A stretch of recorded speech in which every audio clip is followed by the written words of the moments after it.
Welcome to Rock, Paper, Swords, the historical action and adventure podcast. My name is Matthew Harvey. My name is Stephen A. Mackay. We are both best-selling historical fiction authors, and together we chat about all things historical and anything that could fall under the banner of action and adventure in books, film, TV, and games. And we also talk about rock music sometimes. On today's episode, it is our absolute pleasure to have on to the show the incomparable historical fiction author Christian Cameron and his alter ego, the fantasy writer Miles Cameron. Christian has written so many books I lost count. He's written the Tyrant series that's set in the time of Alexander the Great. The Long War series recounts the epic clash of Greece and Persia. Ancient Greece is also the setting of his Commanders series. Christian's Chivalry series chronicles the rise of Sir William Gold and the mercenary companies of 14th century Europe. And in his Tom Swan stories, Christian delves into the life and times of spy and antiquities hunter Tom Swan amidst the politics of the 15th century. He's even written a novel set in revolutionary 18th century North America called Washington and Caesar. Writing as Miles Cameron, he has published several very successful fantasy and science fiction novels: The Traitor's Son Cycle, Masters and Mages, Age of Bronze, and Artifact Space. And writing as Gordon Kent, Christian has also published 8 modern-day military thrillers. Welcome, Christian. Hello, Christian. Well, thanks very much for having me, Matt and Stephen. And let me just add that those military thrillers were written with my dad, Kenneth Cameron, who was also a very successful author all by himself, without me at all, and in fact probably taught me to write. Oh, that's brilliant. Yeah, I remember we were talking about that when we met recently. You were saying that you were reading one of your dad's books and that you were enjoying it. Unbelievable! I hadn't read it before. He's such a good mystery novelist. I'm still going through a couple of them. Anyway, that's a side note, but I am trying to actually get a part of my website dedicated to my dad so that people will keep reading my dad's novels. That's a great idea. So, first things first, when we're going to talk about your books, and obviously you've got a lot of books that you've got behind you that you've already written, but what are you working on right now, and what have you got coming up? So right now I'm working on the last William Gold novel, and my William Gold series has some very hardcore fans, so I'm just going to say maybe it's not the last. Maybe I'll write 1 or 2 more. But William Gold, the real William Gold, ended up as the sort of Captain General of Venice in their war with Genoa in 1380, and that is where I had planned to leave him behind. If I write further adventures after that, they're even more fictional than William Gold has been up till now. So literally before I started fighting my Zoom, I was going through the first 100 pages that I've written, just sort of doing a light edit before moving on to writing further William Gold.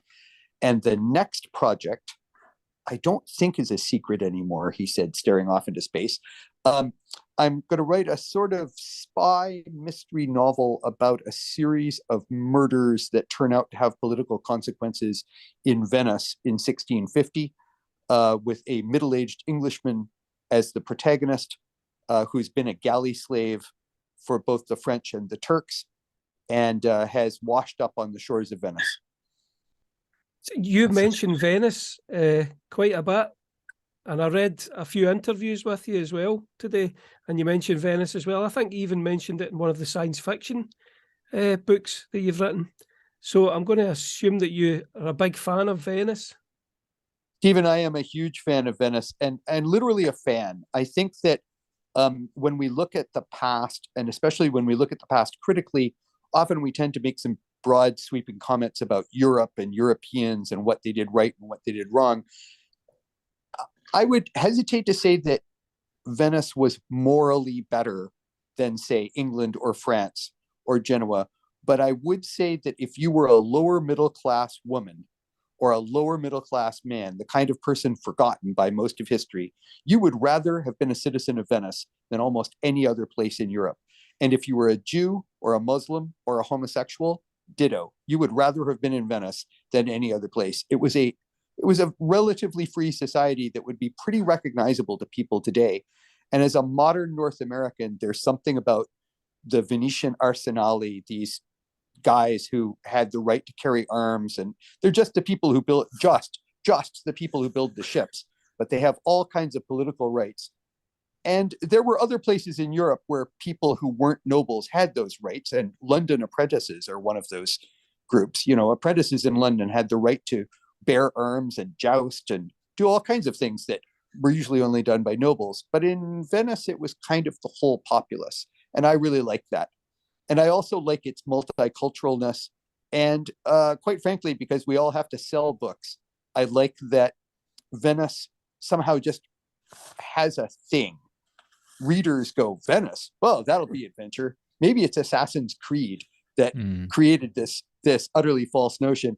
I will finish this diatribe by saying one of the things I find funniest about writing about Venice, especially writing about Venice in 1650, is that if you've ever played the game Assassin's Creed or even seen it, it would make it look like Venice was one of the most dangerous places in the world. Whereas the truth is, there was so little crime in Venice that one of the first things every Englishman visiting would say is like, wow, they have no crime here. Because the state had a sort of socialist attitude from the early Middle Ages, they didn't have an underclass that needed to perform crimes. And that made it a very different place to visit. I'm a big fan of those games. Yeah, I was going to say I played the very first one, and the first one's in Florence, and or it starts in Florence. It probably goes to Venice and elsewhere as well. But I seem to remember you saying to me you haven't actually been to Florence, which seems incredible to me. It is absolutely true. I've barely been to Siena, and I've never been to Florence. Yes, I'm sure it's a major failing. Now I've just lost 50 fans right there. Well, I don't think you lose fans of it. I just can't believe that you haven't been there, as you've been around in the vicinity, the environs several times. And if you like Venice and you like that whole, obviously you love that period in history, Florence is Florence. It's just incredible. Well, it's incredible, and it has great museums, but what it lacks, I guess, one of the things it lacks is reenacting 14th century tournaments that would cause me to go there as part of my tournament life. I was more comparing it to Venice, really, and thinking it's a city-state. It's just the power of the city-state at the time. Surely it was like an arch rival of Venice, I would imagine. And there's a ton to see, and I will get there eventually. It's definitely worth it. I've been to Venice and I've been to Florence, and they're both incredible. But I've never been to Siena, so that's on my to-do list. But they're all amazing places. I've never been anywhere in Tuscany or the north of Italy that's not worth visiting anyway. So, but moving on from Italy, because we've got lots of questions to get through, and I know we could probably just end up talking about Venice or Florence for the whole time. So you've written about loads of different historical periods. We talked about Italy now, but you've written about all these other ones that I mentioned in the introduction. Which historical era do you prefer writing about? And of those, which do you feel the most connected to? Is that the reason that you prefer writing about it? You've got a closer connection, or why do you think it is? I'm going to disappoint you utterly and say all of them. Right now, actually, for a science fiction novel I will write later in the year, I'm doing a pretty deep dive on Ming China. And I'm as fascinated by Ming China as I am by Venice.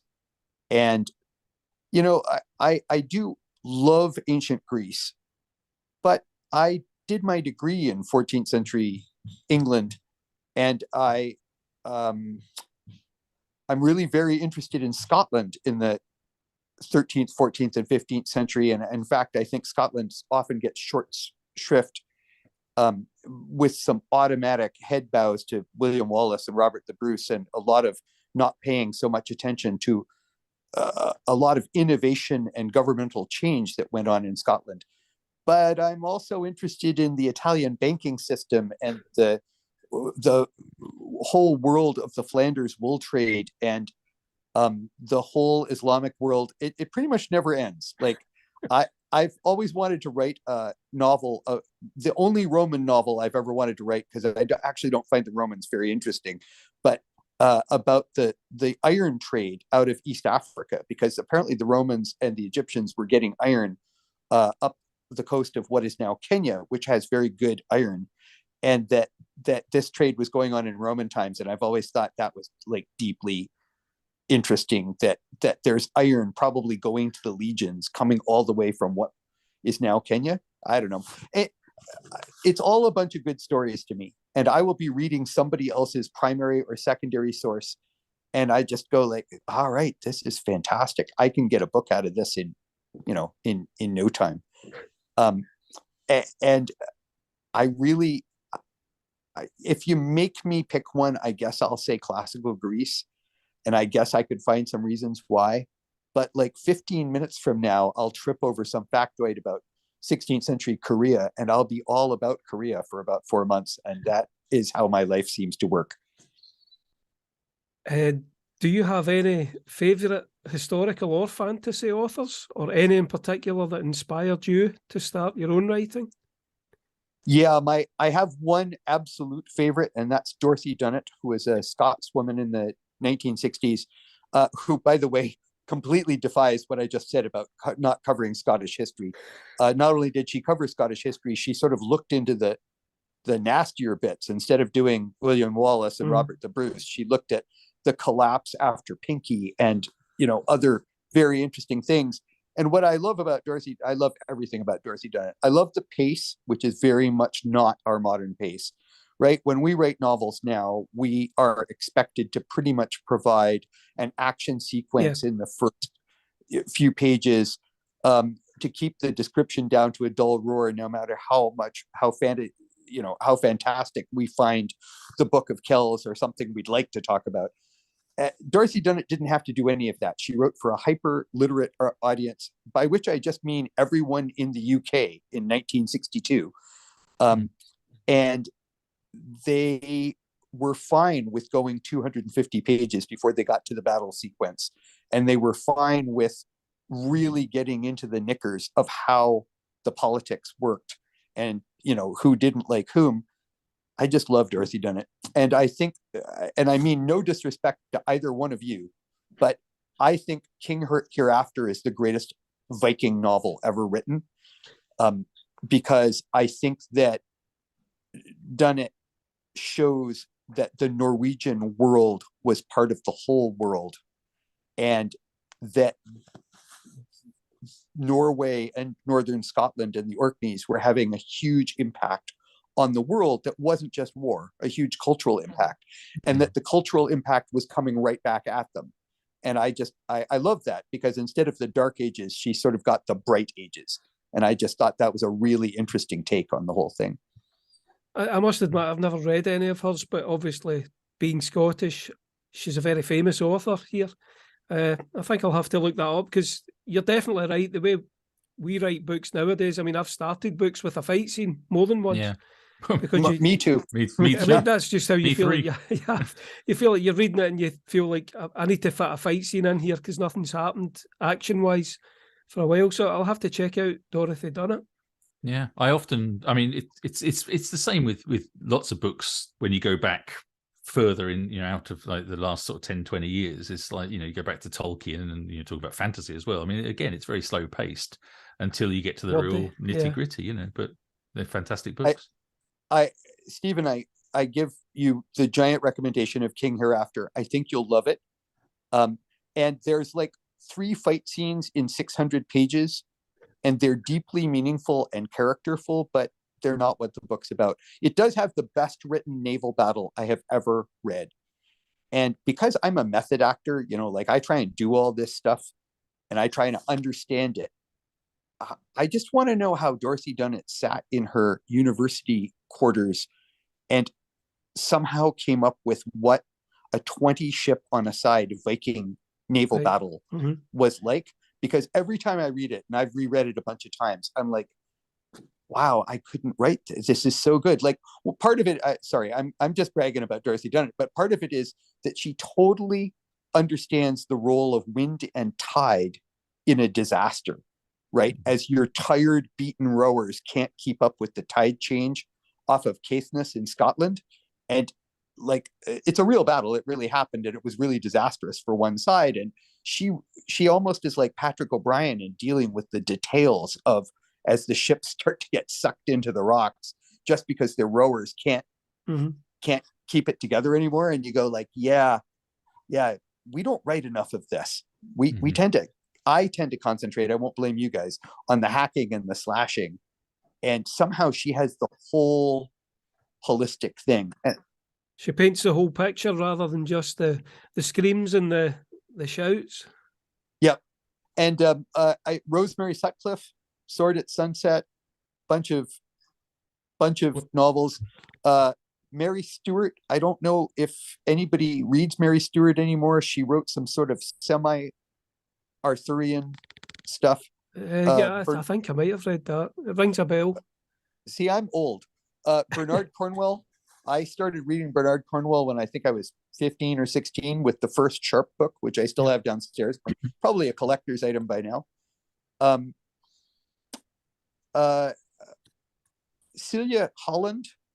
Celia Holland ring a bell with you guys? Nope, not No. with me. Okay. Very impactful on me, mostly because by the time I was 16 or 17, I'd read a zillion historical novels, and most of them were about white male Englishmen, and in one way or another. And then Celia Holland wanders through, and her novels are about Hungarians and Byzantines and women and people in Africa. And I just, and her knowledge of history is like incredible. And I was very struck with that too. And it wasn't just multicultural, it was like different worlds. And the protagonist sometimes just dies, which is a huge shock, but I also admired, you know, like, or loses and is captured and executed at the end. Like, oh, it's not, wait, the sword swinging hero is supposed to get the girl and win in the end, right? Oh no, that would be all 1-star reviews on Amazon for that. Yeah, it would nowadays. Yeah. Aye. I remember reading a book by Larry McMurtry, one of the Lonesome Doves. So Lonesome Dove is one of my favorite books. Fantastic Pulitzer Prize winning, massive 1,000 pages or something.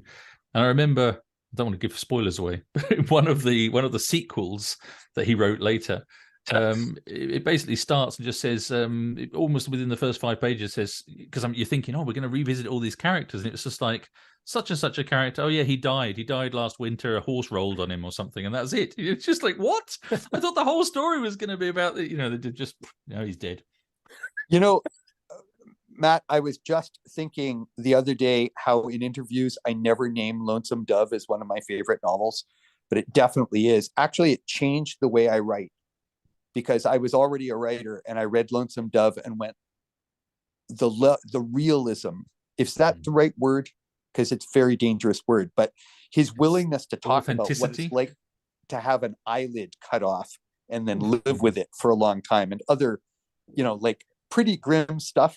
Yeah. And yeah, I love, this is a terrible thing to say, but I love the way he kills characters off. Characters you love, bang, they're dead. Yeah. No heroic death scene, no nonsense. People die of disease. And sometimes even killed like off camera, like off. So people turn up. You think you've been following like for literally like 300 pages, like 10 chapters have been about one character or something, and then some other guys goes to their chapter and they turn up and they just find the guy dead, and they just like he's been scalped, murdered. So okay then. Like it's crazy, but it's very realistic, very real. It feels real, and so amazing. Yeah, lots of historical novelists. It's what I read as a kid. I mean, I read a fair amount of fantasy too, but really what I loved was historical fiction, and my grandmother did too. And I lived with my grandmother for a while, so I had easy access to her giant library of very English historical fiction. That's great. Well, you've written loads of historical fiction, as we've mentioned. You've written, as Miles Cameron, you've written loads of fantasy, like big fantasy books, long and quite a few of them. The kind you could use to prop a door open. Yeah. When I was a teenager, and I used to go actually buy physical books to read. And I didn't have very much money. I would buy the thickest book that I could because they were pretty much priced the same. So it would be like I don't know, £6 for 1,000 pages. That's why I read loads from Dove, or £6 for 200 pages. So I'd be thinking, well, I'm going to read this in like a day, or it's going to take me 2 weeks to read the big one. So I'd buy the bigger books. And I think the fantasy books have always been like that. They tend to be these massive tomes. Epics. Yeah, so you've written fantasy, you've written sci-fi, you've written lots of historical fiction, and you've written modern day thrillers with your dad, we mentioned at the beginning as well. So which of those genres do you prefer to write? And, is there, what are the sort of pros and cons that you find in writing the different genres? And do you feel pulled to go back to any that you haven't done for a while, or the new things that you'd like to tackle? So I believe that genres are an invention of the publishing industry to limit the creativity of authors. They're all the same to me. Is that a terrible thing to say? It's all the same. I guess fantasy isn't the same as historical, because because you're making it up completely as opposed to. But that's a good point, because I think what you're saying there, historical and fantasy to me are more similar than science fiction. I think science fiction is completely different to the other two, with the sword fighting and the horses and stuff, compared to spaceships and going to different planets and, that kind of civilization. It seems completely different to me in terms of genres. So here's what they have in common to me. I have to make them all up. Yeah. So if I write about 14th century Italy, or if I write about 6th century BC Greece, what we know about those things is so small compared to what I need to describe to create a world, to do what fantasy authors openly call world building.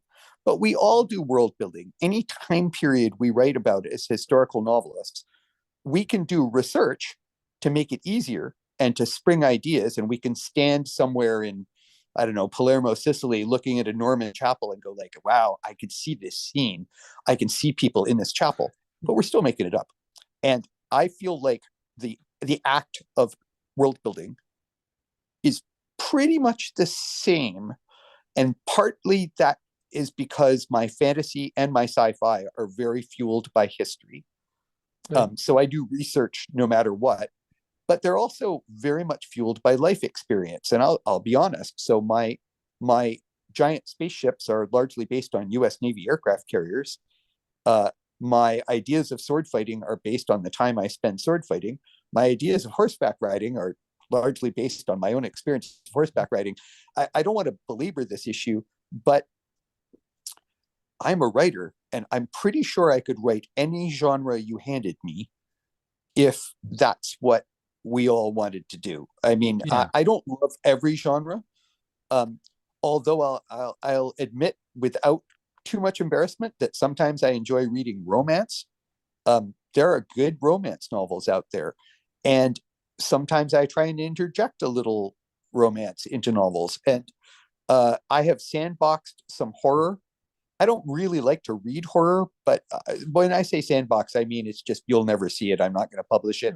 But I write stories really for myself to learn about how my characters are going to interact, or to make up a new character and see if this woman is the way I want her to be in my head or whatever.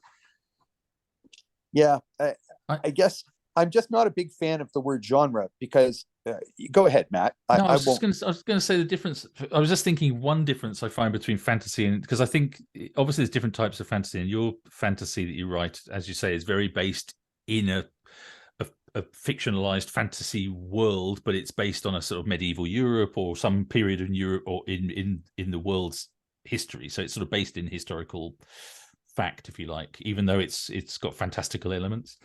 But I think for me, one of the differences is that if you write a historical fiction novel, you people can turn around and tell you that it's wrong. They can say you've got facts wrong. There are things that we do know, even though we might not know very much. We do know certain things. Whereas if you're doing fantasy, it's a little bit like the difference if you're doing in a rock band and you're doing a cover version of a famous rock song. people can actually tell you that sucks. It doesn't sound as good as the original. It's not right, even though you say, well, it's my spin on it, whatever. But if you're doing your own original music, nobody can tell you it's wrong. They can say they don't like it, but they can't tell you it's wrong, because you can say, well, that's my song. I wrote it. I can do what I want. So I feel that there's that thing with fantasy. You can just make it up and nobody can tell you that it's wrong, right? So I hope nobody else who writes fantasy is listening when I say this, but I feel like telling some fantasy authors they're wrong all the time about how weapons and armor work, or most importantly, weirdly, because I'm sort of the fight guy, and yet what often annoys me is how economic or political systems don't work. Well, you seem to be very interested in that, because I noticed in your first conversation about Venice, and we're talking about Scotland history as well. Obviously, it's something that really interests you, is the whole sort of regime and politics. And... Well, human beings live in systems. Like I will spare you my canned lecture, but the reason that Europeans transitioned from chainmail to plate armor, from Viking-style swords to Italian longswords, and eventually to deep cut plows that allowed a whole lot of land to suddenly be brought into tillage, and also to cannon, is because there were changes in iron founding that profoundly changed the whole way Europe worked. And if you don't get that, you can make up some BS reasons why all of a sudden there was this mass technical change. But knowing how it actually happened in our world can help you write, I don't know, to me, a better fantasy novel. And even if you don't know that, if you make something up, you have to understand its systemic consequences. So the one I always say, and I apologize if I've said this in other interviews, is if you have magic, and most people use magic, so it's a widespread use of magic, I feel that the two things you need to talk about is what it changes if everyone has access to birth control and the purification of water, or why those things aren't commonly available. Because the moment you have magic that can like throw fireballs and blow shit up, pardon me, I immediately go like, so do you provide contraception and clean water? Because if you do, the world is a completely different place. And if you don't provide those things, who is stopping people from developing these technologies? Yeah. And if you don't at least discuss that, I've got to go like, well, see, that's what I mean by everything is connected to history. Because my argument would be, no matter what we think we made up, it's based on something.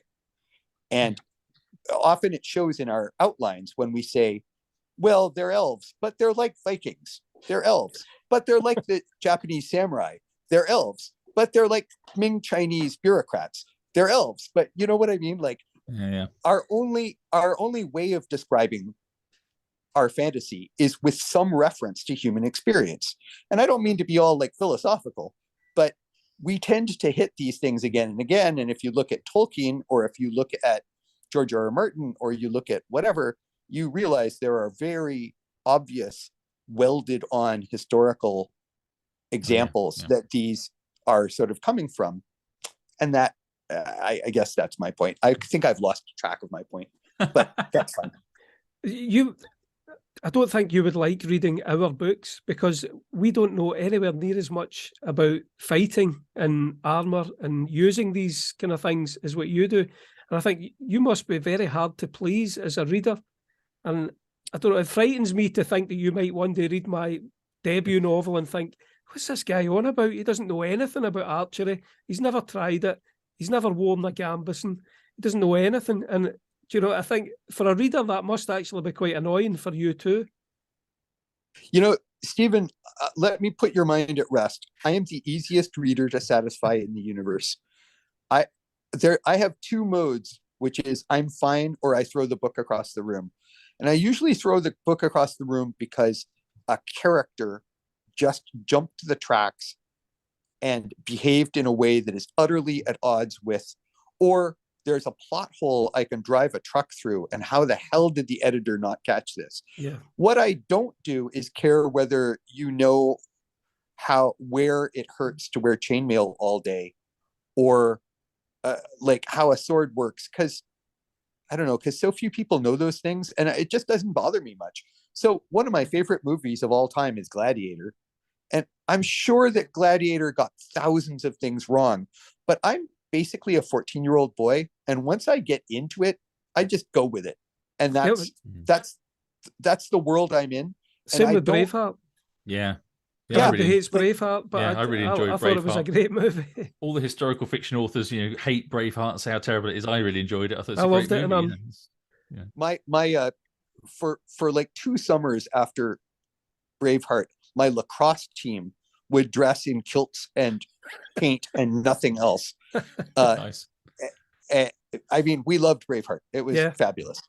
But that's what I mean. I feel like you just miss out on too much fun if you can't just suspend your disbelief and go with it. Just enjoy the story.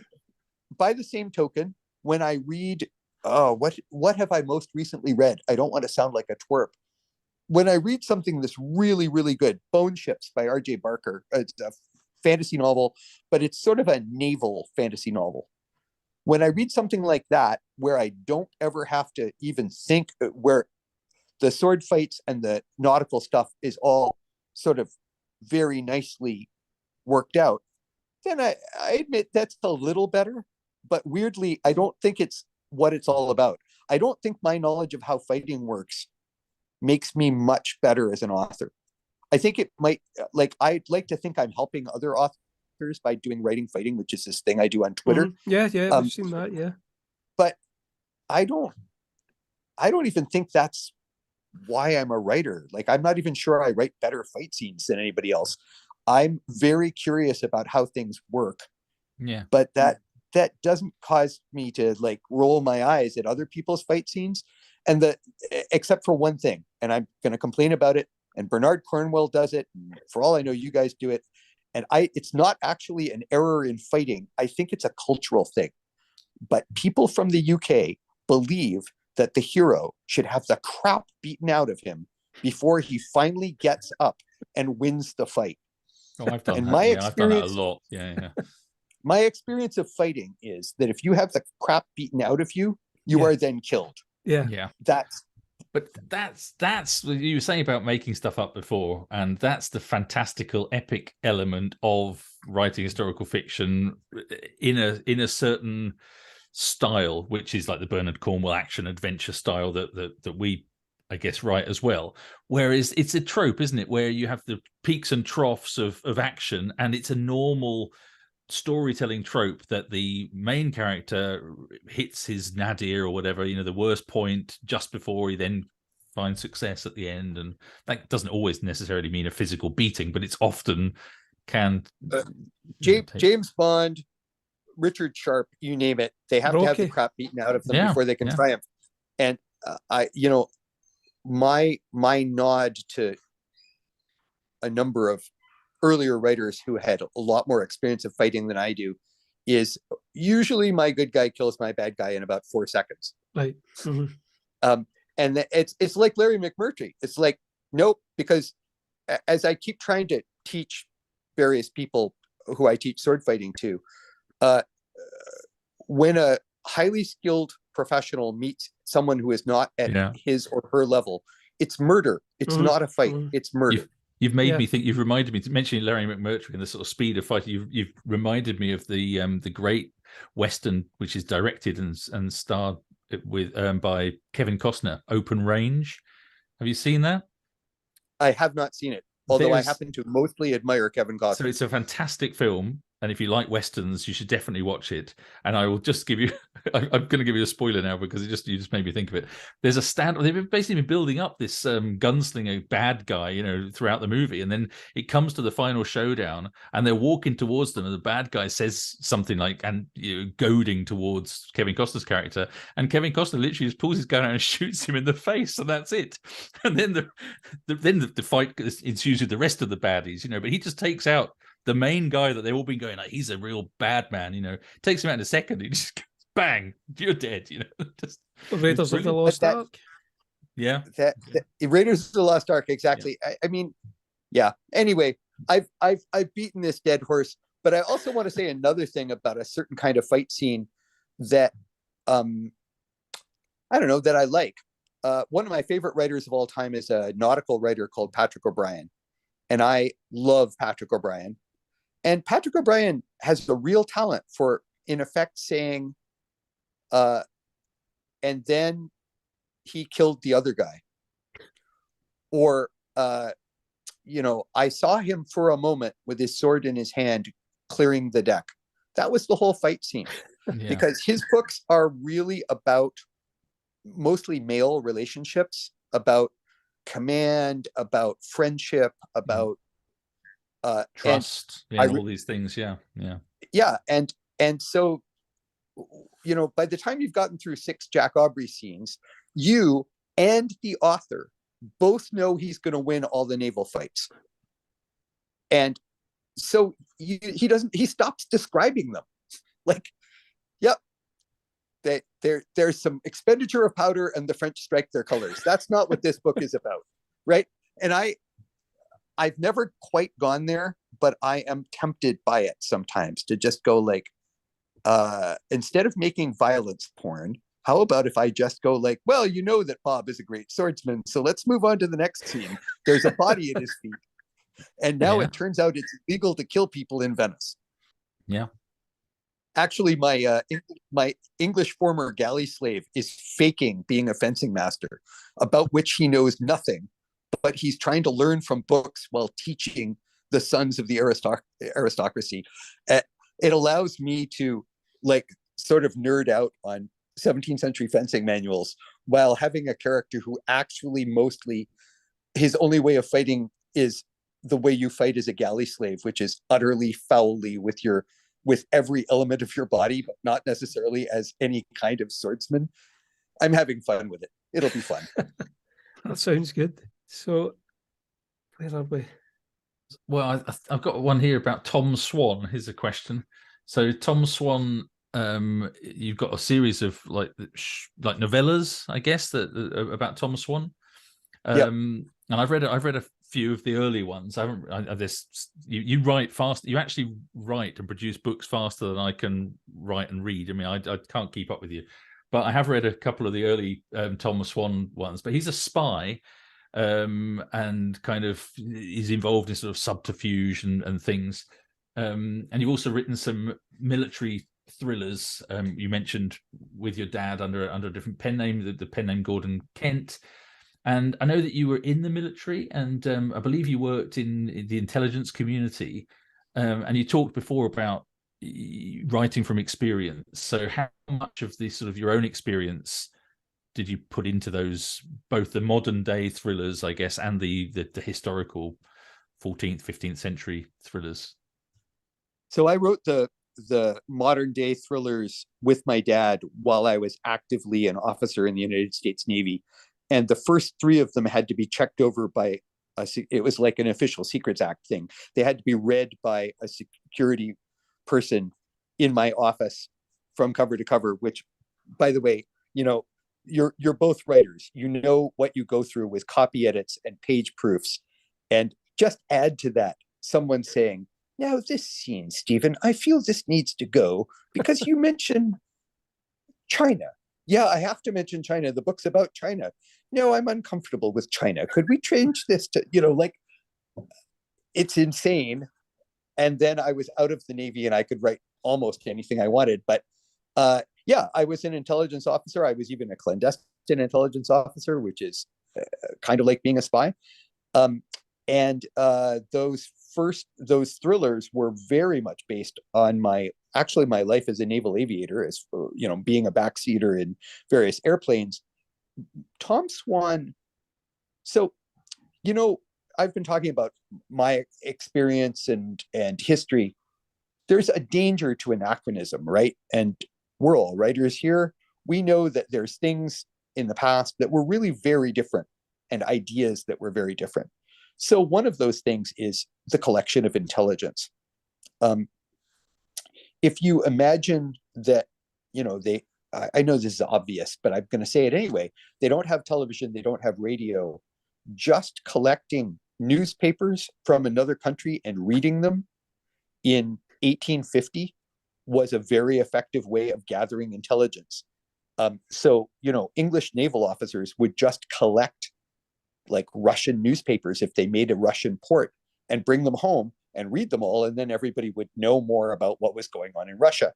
And so the collection of intelligence in the past is not the finely honed, horrific instrument it has become.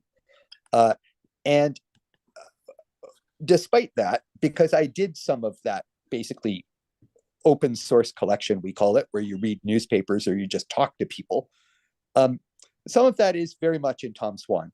And Tom Swan is not precisely a spy. Tom Swan is a person floating on the very, very, very difficult world that he's in. Sort of always on the make, always trying to figure out a thing to do. For like 2 of the 4 books, because all the novellas are now compiled into books so that they sort of make sense, if you'll pardon my saying that about me.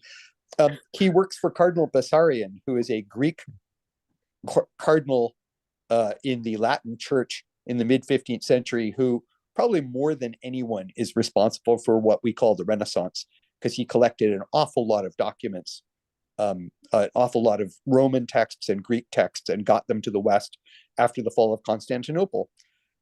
So there's some of it is spying, some of it is antiquities, some of it is just being what we might call being a soldier. Maybe we call it being a knight. Maybe we like, because people did all these things. I based Tom Swan on an Italian named Ciriaco of Ancona, who ran around the Middle East collecting antiquities and basically spying for the Pope, and for Venice and for Genoa and for various other people. And he left a diary, which is incredible. I really like diaries because they give you hands-on first-person ideas of how it was. But I was also deeply fascinated, you didn't ask this question, but I'm going to say it anyway, by the fact that in 1450, there were Greek temples standing then that are gone now. There were Roman ruins in Rome and outside of Rome that weren't ruins in 1450. They were still buildings, and they're ruins now, or they're totally gone. That, you know, it was 600 years ago, and it was 600 years closer to the classical world. And I just find that fascinating.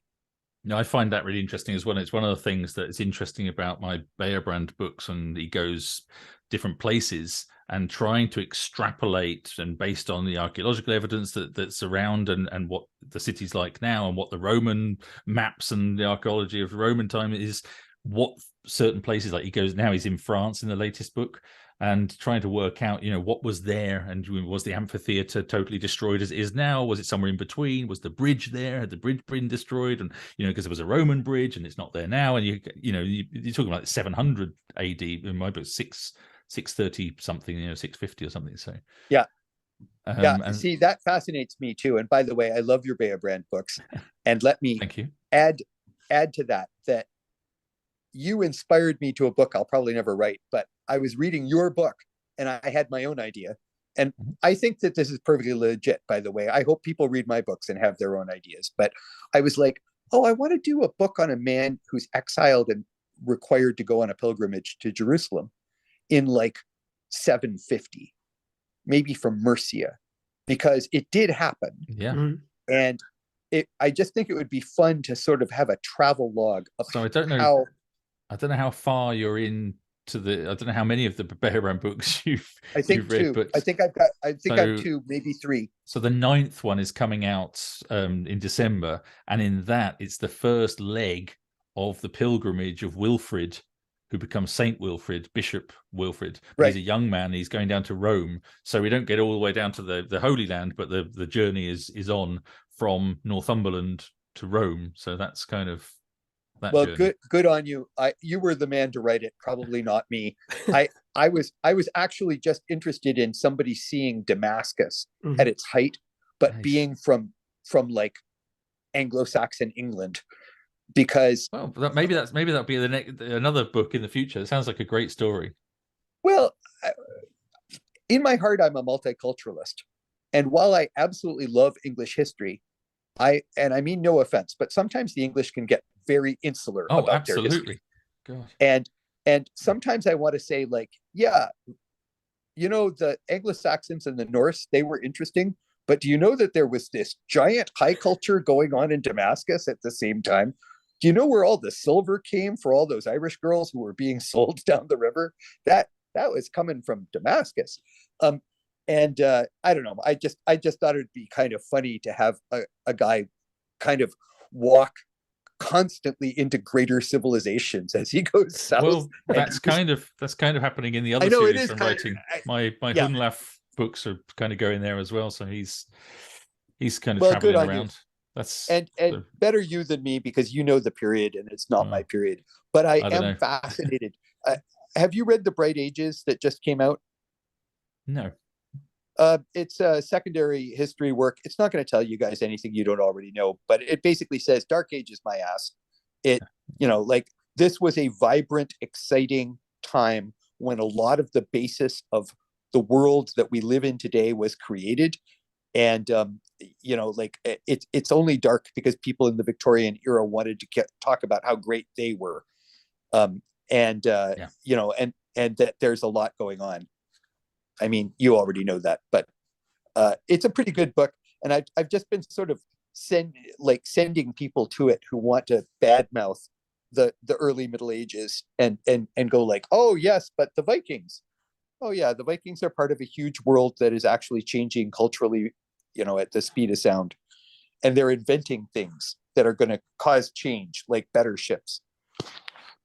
Yeah, it's incredible. It's incredible when you start delving into the history of that sort of early medieval period and jumping into different cultures, like you say, my characters traveling to different places and realizing how rich the history is, not just of, like you say, the British Isles, but everywhere you go. It's you go to, like you say, the Middle East or the south of Europe or different places, and he's going, my God, everywhere has got this hugely rich history that often doesn't get written about and doesn't get mentioned. So too much to write about. Do you know Muhammad and Charlemagne by the French historian, I want to say Perrin? No. It's really good. It's worth a read. It was written in the 30s and it's still sort of groundbreaking. And what he basically argues is that what Muhammad really did was to change the trade patterns of the Mediterranean that actually hadn't changed with the so-called fall of Rome. Mm-hmm. And that there would have been no Charlemagne without Muhammad, that Muhammad basically created a world that isolated the Western Mediterranean and made it different than it had been, so that Charlemagne could create a new empire in a piece of the old Roman Empire. It's another way of looking at like all the trade routes and all the stuff. And I'm just as interested as you are in like, what did it look like then? I have all these because of Tom Swan, and you started asking about Tom Swan, and Tom Swan, by the way, is the highest level of authenticity that I do. So like different books have different, I'm going to say, grades. It's like reenacting. You can go to a reenactment that is sort of crappy. You can go to a reenactment where a lot of people think they're in the movie Braveheart.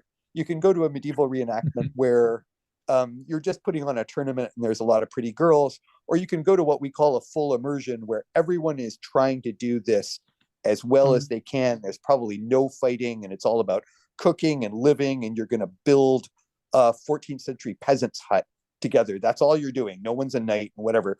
All of those are different types of reenactment, right? And they have sort of levels. Well, I see my books that way. And Tom Swan is like, we're building a medieval straw hut in our shirt sleeves. It's the hardest I work on the whole thing. So I have a 12-book series on 15th century Rome, just what 15th century Rome looked like, by an English Anglican bishop who wrote it in the late 19th century.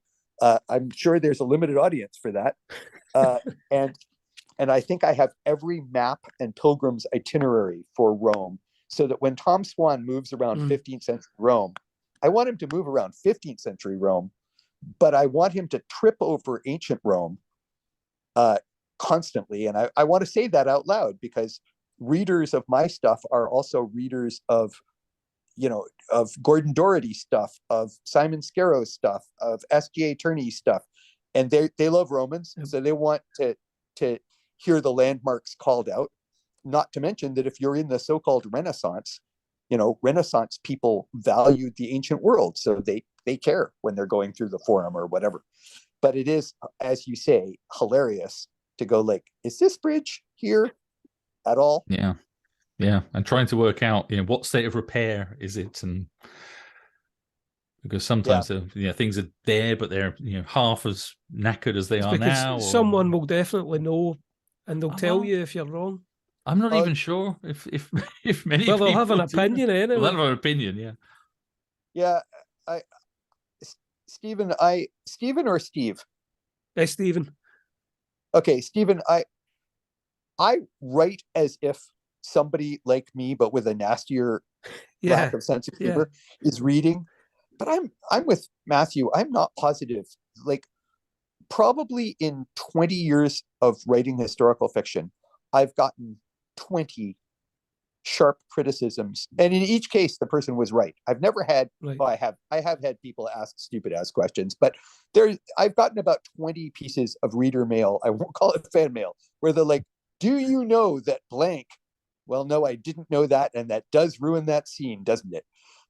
My absolute favorite, by the way, is that I somehow missed that the Marquis de Lafayette, because you mentioned that I wrote a book on Black loyalists during the American Revolution, African soldiers or African former slaves fighting for the British Army. And he said, how come you don't ever mention that the Marquis de Lafayette, Washington's best friend and third in command, had a Black servant who he treated as an equal? Why wasn't that in your book? And I'm like, yeah, because I didn't know. Because Lafayette is actually a major character, and that would have been fantastic. So sorry. You can't know everything, can you? That's the thing. And you write it and you put it out, and then somebody tells you afterwards, oh, you're missing some major thing, and what can you do? And in my William Gold series, just this last book, somebody wrote to me and said, you have Jean Lemangre at a tournament in Milan. He's been dead for 2 years. And I'm like, yes. Wow. Missed that. Anyway, can't always get it right. But the places I find just endlessly fascinating. So I was just in Venice taking a gondola ride, which was quite costly, but tax deductible because it was purely for work. To look at what was actually there in 1650, because I have a gondola chase scene. And, nice. Well, like, who won't enjoy that in the TV show that no one will ever make?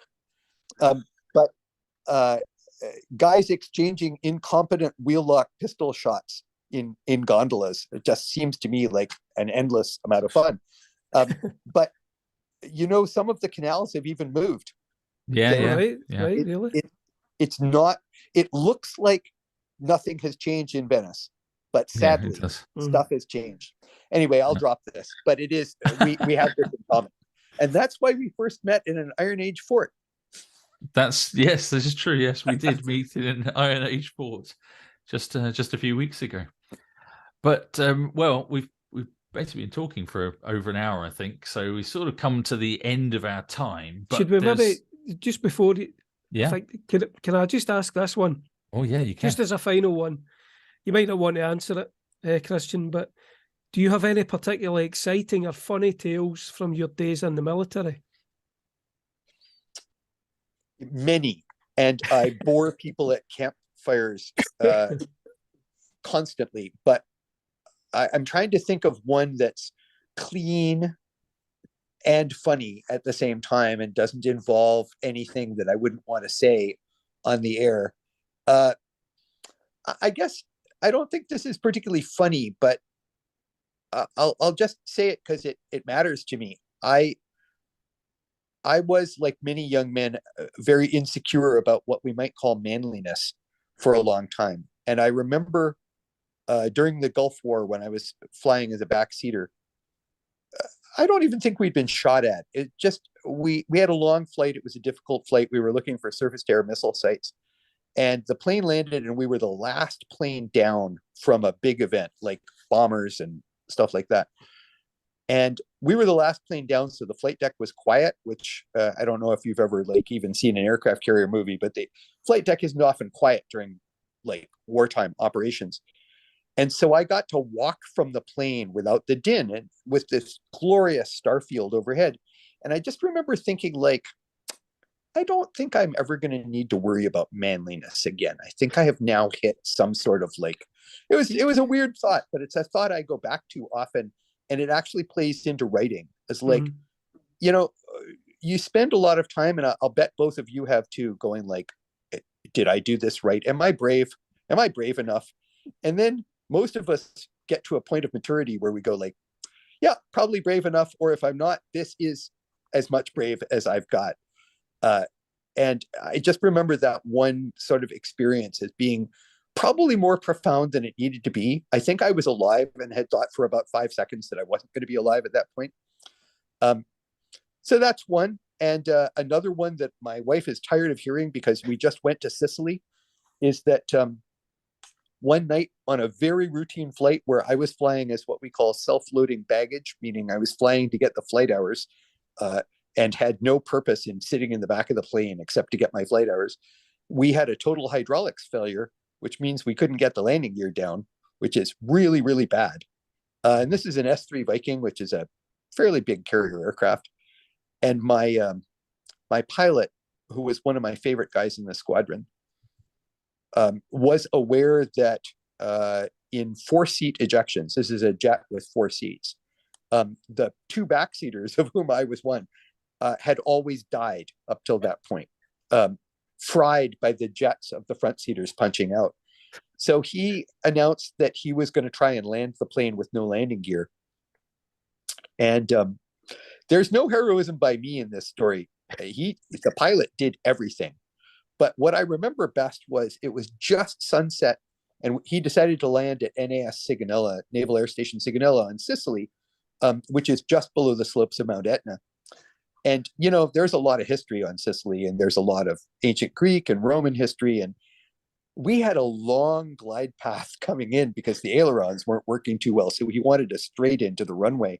So I had time to like look down and really look at Sicily while also thinking like, we have no landing gear. So this is the last thing I'm going to look at. This is this nice. is the last thing I'm going to look at. And yeah, I don't know. And then my pilot did a fabulous job. The plane didn't even catch fire. He did very little damage to the plane. He got a medal for this. Right. And we all walked away and drank the best bottle of wine of our lives. My hands shook for about 12 hours after that, but it was all fine in the end. Anyway, those are just a couple of random sampling stories that I don't think can offend anyone. Yes. I was just in Sicily with my wife for our 20th wedding anniversary, and I probably told that story way too many times. I think people started to have their eyes glaze over, but it caused me to believe that Sicily was a wonderful place. Wow. You survived to tell the tale, so it sounds like a formative moment as well. It's the first time we've heard the story, so we enjoyed it. That's true. And the people listening to this, I mean, there's probably most of the people listening to this won't have heard it before. So, okay, sounds safe. A good way to move on to the ending then. So move on to the end. So we normally ask all our guests a couple of questions. One of them about what have you been reading, but we already talked about what you've been reading recently. You mentioned different books earlier. So just going to ask you. No, I'm going to make you listen to the answer. Go on then. Right now. What are you reading? Go on, let's do that. I'm reading a brilliant book called 1587. And 1587, A Year of No Significance is what it's called. It's by a Chinese historian, and it's about what he believes is the tipping point moment where the Ming Dynasty fell apart. It is one of the best pieces of historical writing I've ever read. It's almost like 4 historical novellas put together, because he actually has characters. They're all real people, and he's reading from their, because the Chinese, all great Chinese people sort of wrote a journal or a diary. So they have a level of primary source material that we might envy.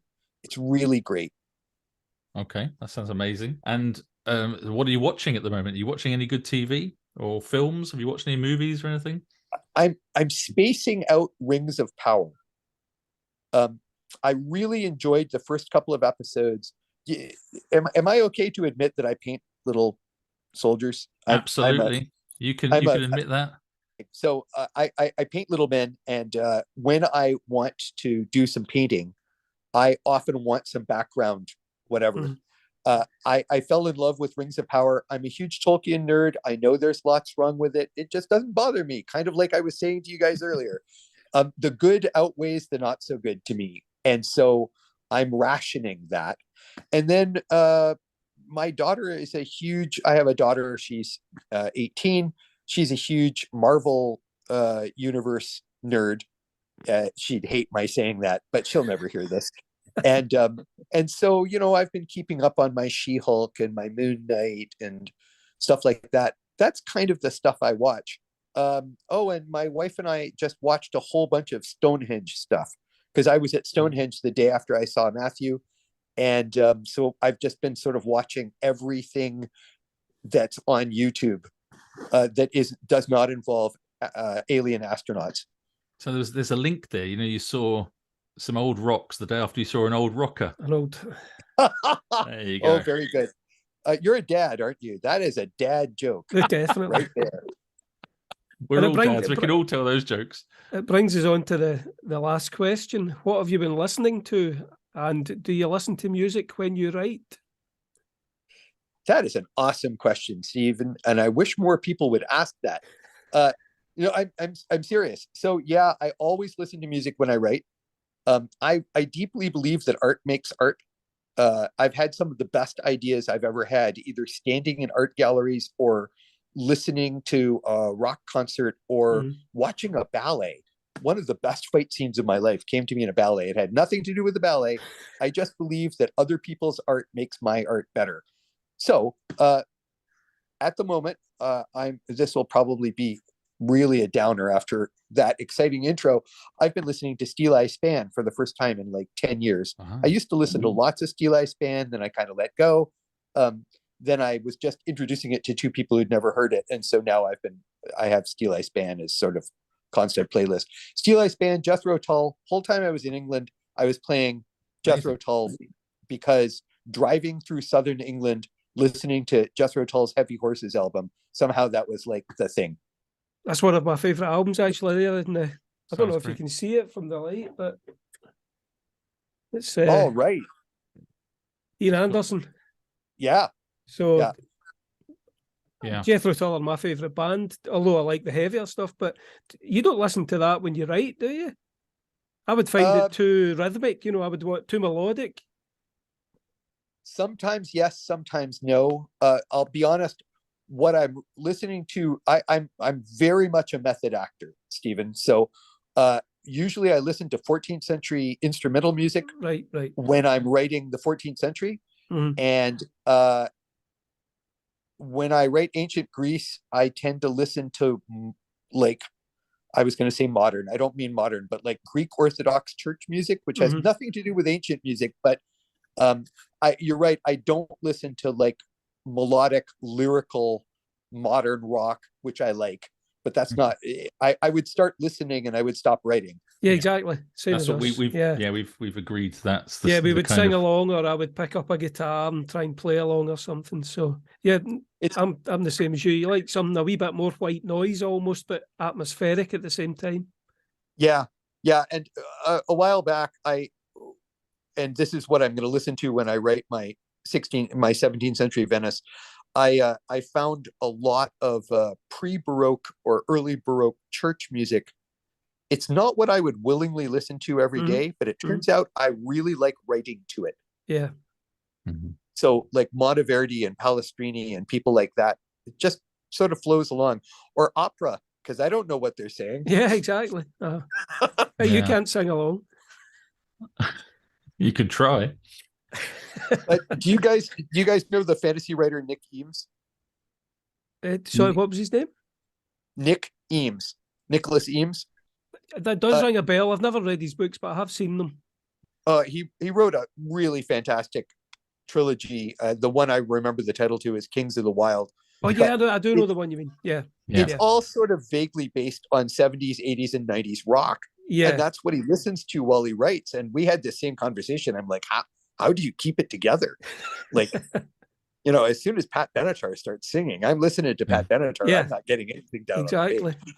But Stephen, I'm really glad we share Jethro Tull, because a lot of people just look at me and go like, who? Yeah. And I'm like, the band that invented the term heavy metal. Yeah, exactly. I would, anyway. pretty much. Well, they had Tony Iommi in the band, so yeah, Tull certainly have their part in heavy metal. Yeah, so great band. So yeah, we've got some overlap there in all the way. I really like Steel Eye Span. I've not got all their albums or anything, but I definitely love All Around My Hat and Gaudete and all that stuff is fantastic. I'm sure Ian Anderson actually produced one of their albums. Did he really? I'm sure he did. I'm sure he did, because I tried to listen to it, but I didn't like it, to be honest. But that was why I tried it. I'm sure he produced it. See, in my fantasy band, there's Ian Anderson and there's Maddie Pryor at the same time. Yeah. It had to be a good idea. Anyway, whatever. There you go. Which brings us on back to fantasy, full circle. So thanks ever so much for your time in joining us today, Christian. Well, friends, great. This has been great fun. Thank you. I really enjoy talking to you both. I hope you'll have me back. I'll think of a better story to tell. Well, yeah, we've actually had to skip about half of the quite questions a few we questions, had. Yeah, so we'll keep the script and we'll just ask the other questions next time. We'll get you on in a year or something, and we'll just have another chat. Sounds fantastic. I really appreciate it, guys. Thank you very much for having me. Well, thank you. And we really appreciate you coming on. It just flowed completely natural, and we could have went on all night like this. So thanks very much, Christian. That's because I just talk and talk and talk in a very boring way. Not boring. I knew you'd be a good guest after we met a few weeks ago, and you said to me, "I could just talk forever," and I thought, okay, that's perfect. We'll get you on the podcast. Yeah, you should get my wife's view on that. But yeah, we'll do a podcast in a few months. Maybe we'll get all the wives. We'll just interview all the wives on the podcast. I think that could be fantastic. And I will close my part in this show by saying I landed my girlfriend, now wife, when she basically said, "Can you name all the kings and queens of England from King Alfred?" And I'm like, "Yes, I can." And I started rattling through them. And she's like, "You're the man for me." So that's it. That's how I got where I am today. Kings and queens of England. She sounds like a keeper. She is. All right. Well, thanks very much. Yeah. That's it for today's episode. We hope you've enjoyed it. Please let us know if you have any questions or things you'd like us to cover in future episodes. You can contact us on our Facebook page, which is facebook.com, Rock Paper Swords Podcast, or on Twitter at rock_swords. You can find out more about our books on matthewharvey.com and stephenamackay.com. And we're also both on Twitter and Facebook, and we love to hear from readers and listeners, so drop by and say hi. The theme music is written and performed and copyrighted by us. Until next time on Rock, Paper, Swords, it's goodbye from me, Matthew Harvey. And it's goodbye from me, Stephen A. Mackay. And remember, whatever action and adventure you have going on in your life, be kind, stay safe, and happy reading.